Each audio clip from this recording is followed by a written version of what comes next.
શ્રી ગણેશાય નમઃ. નમસ્કાર મિત્રો, ગીતા જ્ઞાન ચેનલમાં તમારું સ્વાગત છે.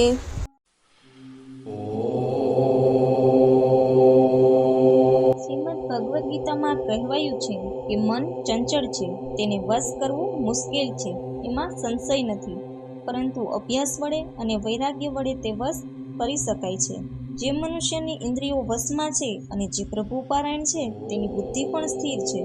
શ્રીમદ ભગવદ્ ગીતામાં ઘણા શ્લોકોમાં ઇન્દ્રિયોને નિયંત્રણ કરવાની વાત થઈ છે. એવી જ એક વાત છે ઉપમન્યુ અને ધૌમ્ય ઋષિની. ઉપમન્યુ ધૌમ્ય ઋષિના આશ્રમમાં અભ્યાસ કરતો હતો. સવાર પડી, આશ્રમ જાગી ગયો. ધૌમ્ય ઋષિની દ્રષ્ટિ ઉપમન્યુ પર પડી. ઋષિ કહે, ઉપમન્યુ, આજે ગાયો ચરાવવા વનમાં તારે જવાનું છે, મોડું ન કરતો. ઉપમન્યુ કહે, ભલે ગુરુજી. પછી તેને વિચાર આવ્યો કે ત્યાં વનમાં હું શું ખાઈશ. ઉપમન્યુએ સ્નાન કરીને ભિક્ષા લાવીને જતા પહેલા નિરાતે જમી લીધું. ઉપમન્યુ ગાયો ચરાવવા જંગલ તરફ ઉપડ્યો. ઉપમન્યુ ગાયો ચરાવીને સાંજે પાછો આવ્યો ને ગુરુની સામે હાથ જોડીને ઊભો રહ્યો. ત્યારે ઋષિએ કહ્યું, ઉપમન્યુ, જઈ આવ્યો? આજે તે શું કર્યું ખાવાનું? ઉપમન્યુ કહે, હું વહેલો પરવાડીને ભિક્ષા માગીને જમીને જ ગયો હતો. ઋષિ કહે, ઉપમન્યુ, ગુરુને જણાવ્યા વગર જે ભિક્ષા ખાય છે તે અપવિત્ર અન્ન ગણાય. કાલે સવારે પણ તારે જ ગાયો ચરાવવા જવાનું છે. ઉપમન્યુ સવારે વહેલા ભિક્ષા લઈ આવ્યો ને ગુરુની ચરણે મૂકી. ગુરુએ બધી ભિક્ષા પોતાની પાસે રાખી લીધી. ઉપમન્યુ બીજી વાર ગામમાં ગયો અને ભિક્ષા લઈ આવ્યો. પછી નિરાતે જમીને ગાયોને હાંકતો વન તરફ ઉપડ્યો. ઉપમન્યુ સાંજે પાછો ફર્યો, આવીને ગુરુ સામે ઊભો રહ્યો. ઋષિ કહે, વત્સ, આવી ગયો? આજે ખાવાનું શું કર્યું? ઉપમન્યુ કહે, ગુરુજી, આજે બીજી વાર ભિક્ષા લઈ આવ્યો અને જમ્યો. ઋષિ કહે, ઉપમન્યુ, તે આ ઠીક ન કર્યું. શિષ્યથી દિવસમાં એક જ વાર ભિક્ષા લવાય. કાલે પણ ગાયો ચરાવવા તારે જ જવાનું છે. ઉપમન્યુ ગામમાં જઈ ભિક્ષા લઈ આવ્યો. બધી ભિક્ષા ગુરુને ચરણે ધરી અને કંઈ ખાધા વગર તે ગાયો લઈ વનમાં ગયો. ગાઢ વન, ગાયો શીતળ છાયામાં બેઠી બેઠી વાગોળે છે. ઉપમન્યુ વૃક્ષ પર ચડીને સૂતો છે. તે ઘડીક ગીત ગાય છે તો ઘડીક પક્ષીઓને બોલાવે છે, ઘડીક વાંસળી વગાડે છે, પરંતુ પેલી ભૂખ એ તો વારે વારે સામે આવે છે. એમ કરતાં જ સાંજ પડી ગઈ. તે વિચારે છે, આ ભૂખ વેઠીએ શો લાભ? આ ગાયનું દૂધ પી લઉં તો? એમાં કંઈ ગુરુની આજ્ઞાનો ભંગ નથી. ઉપમન્યુ વૃક્ષ ઉપરથી નીચે ઉતર્યો. તેણે ગાયનું દૂધ પીને ભૂખ શમાવી. સાંજ પડી, ઉપમન્યુ ગુરુ પાસે આવ્યો.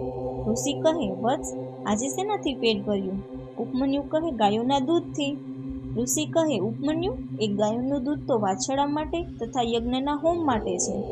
કાલે પણ ગાયો ચરાવવા તારે જ જવાનું છે.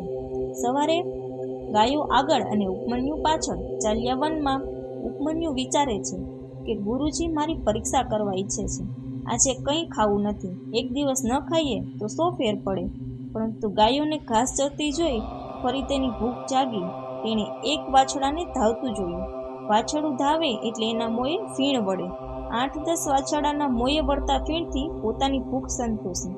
ઉપમન્યુ સાંજે ગાયોને લઈ આશ્રમ આવ્યો ત્યારે ઋષિએ કહ્યું, આજે દૂધ નથી પીધું ને? ઉપમન્યુ કહે, ના, દૂધ નથી પીધું, માત્ર ધાવતા વાછરડાના મોંએ વળતા ફીણ ખાધા છે. ઋષિ કહે, ઉપમન્યુ, એ પણ આપણાથી ન લેવાય. સત્વ તો બધું એમાં જ હોય. કાલે પણ તું જ જાજે ગાયો ચરાવવા. વનમાં 5મો દિવસ. ઉપમન્યુ વૃક્ષ પર ઘડીક સૂવે ને ઘડીક મંત્ર બોલે. ઉપમન્યુ કંઈ પણ જમ્યા વગર સાંજે પાછો ફરી રહ્યો હતો. એમાં એમને વિચાર આવ્યો, આજે તો મેં ભૂખ ઉપર વિજય મેળવ્યો. બરાબર એ સમયે આકડાના પાન દેખાયા. મનમાં ફર્ક ડગમગ્યું. આખો દિવસ ભૂખ વેઠ્યા બાદ તેનાથી ન રહેવાયું. તેણે આકડાના પાન થઈને પોતાની ભૂખ સમાવવાનો પ્રયાસ કર્યો. આકડાના પાન ખાવાના કારણે થોડીવાર પછી ઉપમન્યુની આંખો સામે અચાનક અંધકાર છવાઈ ગયો. બધું જ દેખાતું બંધ થઈ ગયું. ગાયોની ખરીઓનો અવાજની દિશામાં તેણે ચાલવા માંડ્યું. તે આમ તેમ ભટકતો એક કૂવામાં જઈને પડ્યો. આશ્રમમાં હોમવેળા થઈ ઉપમન્યુ ન આવ્યો, તેથી ઋષિઓ કેટલાક શિષ્યને લઈ ઉપમન્યુને શોધવા નીકળ્યા. ઋષિ કહે, ઉપમન્યુ, બેટા ઉપમન્યુ. ઉપમન્યુ બોલ્યો, ગુરુજી, ગુરુજી, હું અહીં કૂવામાં પડ્યો છું. ઋષિ કહે, ઉપમન્યુ, તું કેમ કરતા અંદર પડ્યો? ઉપમન્યુ કહે, મારા વાંકે ગુરુજી, હું આંધળો થયો છું. ઋષિ કહે, અરે રે, અંધ? કેવી રીતે? ઉપમન્યુ કહે, હું જ મારી ભૂખ પર કાબુ ન મેળવી શક્યો. ઉપમન્યુએ જે બન્યું હતું તે બધું કહ્યું અને ગુરુની ક્ષમા માંગી. ઋષિ કહે, વત્સ, મૂંઝાઈશ નહીં. તું દેવોના વૈદ્ય અશ્વિની કુમારોનું સ્મરણ કર, તેઓ તારી આંખો સાજી કરશે. ઉપમન્યુએ અશ્વિની કુમારોનું સ્મરણ કર્યું. કુમારો તરત જ ઉપસ્થિત થયા. તેમણે આંખો સાજી કરવા ઉપમન્યુને એક ઔષધિ આપતા કહ્યું, આ ઔષધિ લેવાથી તું દેખતો થઈ જઈશ. ઉપમન્યુ કહે, જોઈ શકાય તો ઠીક, નહીં તો કંઈ નહીં, પણ ગુરુની આજ્ઞા વગર કંઈ જ મોંમાં નહીં મૂકવું. ગુરુએ તરત જ આજ્ઞા આપી અને ઉપમન્યુએ ઔષધિ લીધી. થોડી વારમાં બધું દેખાવા માંડ્યું. ઉપમન્યુ કૂવામાંથી બહાર આવ્યો. ગુરુ શિષ્ય ભેટ્યા. ગુરુએ ઉપમન્યુને વહાલથી કહ્યું, પુત્ર ઉપમન્યુ, આજે તને અંતિમ દીક્ષા મળી અને ઉપમન્યુ દીક્ષિત થયો. વ્યક્તિ પાસે ગમે તેટલું જ્ઞાન હોય પણ પોતાની ઇન્દ્રિયો પર કાબુ નહીં હોય તો એ જ્ઞાન પણ એના માટે ઉપયોગી નથી. જય શ્રી કૃષ્ણ.